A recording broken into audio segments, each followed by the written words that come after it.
اس central Asia میں جو ساتھی اردو سمجھتے ہیں سمجھ لیں، اسلام جو ہے وہ سیدنا عثمان غنی رضی اللہ تعالیٰ عنہ کے زمانہ خلافت میں آ گیا تھا، چونکہ فقہ حنفی بعد میں ہوئی۔ یہ امام ابو حفص کبیر ان کے ہم حوالے اپنی کتابوں میں پڑھتے تھے، ہدایات، شرح بقایا، کنز الدقائق وغیرہ میں۔ یہ امام محمد جو امام ابو حنیفہ کے دوسرے بڑے شاگرد تھے، یہ ان کے شاگرد ہیں، اور امام شافعی رحمۃ اللہ علیہ کے ہم اثر ہیں، چونکہ امام شافعی بھی ان کے شاگرد تھے۔ انہوں نے امام محمد سے اکٹھے پڑھا ہے۔ یہاں پہلے فقہ حنفی نہیں تھی، یہی فقہ حنفی کو لائے، اور اس زمانے میں اس بخارا کو قبۃ الاسلام کہا جاتا تھا۔ تو ایک بار امام شافعی نے ان سے پوچھا تھا، یہ حوالہ ملتا ہے، کہ تم حنفی لوگ کیسے کام کرتے ہو کہ پوری دنیا میں پھیلتے جا رہے ہو؟ وہ کہتے تھے ہم جہاں بیٹھ جائیں اللہ پاک قرآن و سنت کا باغ لگا دیتے ہیں۔ یعنی آپ دیکھیں کہاں سے چلے، کہاں وہ کوفہ جہاں امام محمد سے انہوں نے پڑھا، وہاں سے یا پھر ایک وقت وہ آیا یہاں ہمارے 3 بڑے فقیہ فقہ حنفیہ کے گزرے ہیں، امام ابو اللیث سمرقندی رحمۃ اللہ علیہ اور امام مرغینانی رحمۃ اللہ جو صاحب ہدایہ ہیں، جنہوں نے فقہ حنفی کی سب سے بڑی کتاب ہدایہ لکھی ہے۔ وہ بھی اسی دھرتی کے تھے، فرغانہ ایک علاقہ ہے اسی ملک کا، اس کے اندر وہ پیدا ہوئے تھے، اور امام ابو اللیث سمرقندی رحمۃ اللہ علیہ بھی یہیں ہوئے، اور یہ بھی یہیں ہوئے۔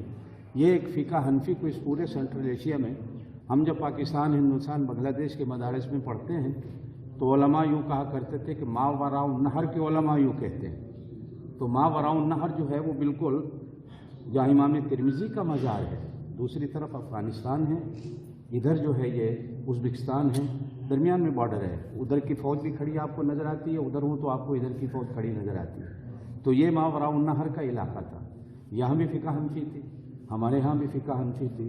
تو یہ پورے سینٹرل ایشیا کی جو 6-7 ریاستیں ہیں، تمام کی تمام فقہ حنفی کی۔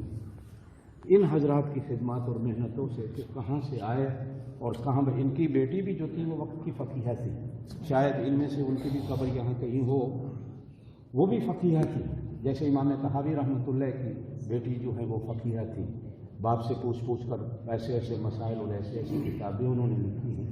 تو ان کی بھی کتابیں ہمیں ملتی ہیں، والے ملتے ہیں۔ آج پہلی دفعہ یہاں آنا ہوا ہے اور اپنے فقہ حنفی کے بزرگوں کے قدموں کیا ان کی خدمات ہیں لوگوں کی۔ اللہ پاک ان کو غریق رحمت آمین، اللہ ان کو اعلیٰ درجات نصیب فرمائے، اعلیٰ علیین میں اللہ ان کو جگہ دے، اور اللہ ہم لوگوں کو بھی ان علماء کے نقش قدم پہ چلنے کی توفیق دے۔ الہ العالمین ہمارا حشر ان کے ساتھ کرے، اللہ پاک ہمارا حشر اور جنت ان کے ساتھ کرے، کہ علماء کے ساتھ جڑ جائے، ورنہ کہاں سے یہ لوگ آئے اور کہاں ہماری فقہ حنفی۔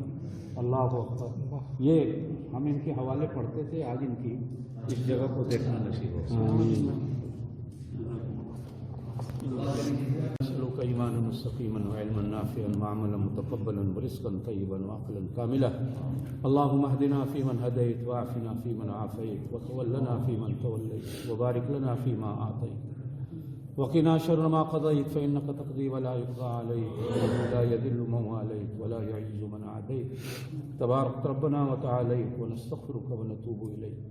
اللهم اجعلنا من الراشدين، اللهم اجعلنا من الراشدين، اللهم اجعلنا من المتقين، اللهم اجعلنا من المتقين، اللهم اجعلنا من المفلحين، اللهم اجعلنا من المفلحين۔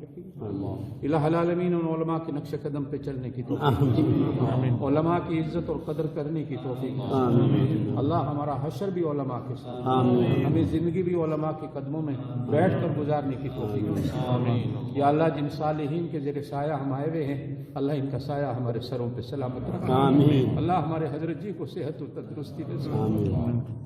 جتنے علماء ہمارے ہندوستان سے، بنگلہ دیش سے، پاکستان سے آئے ہیں، اللہ ان کے ساتھ ہمیں جڑنے کی توفیق نصیب فرمائے۔ اللہم صلی وسلم وبارک علی سیدنا و مولانا محمد وعلی آلہ وصحبہ۔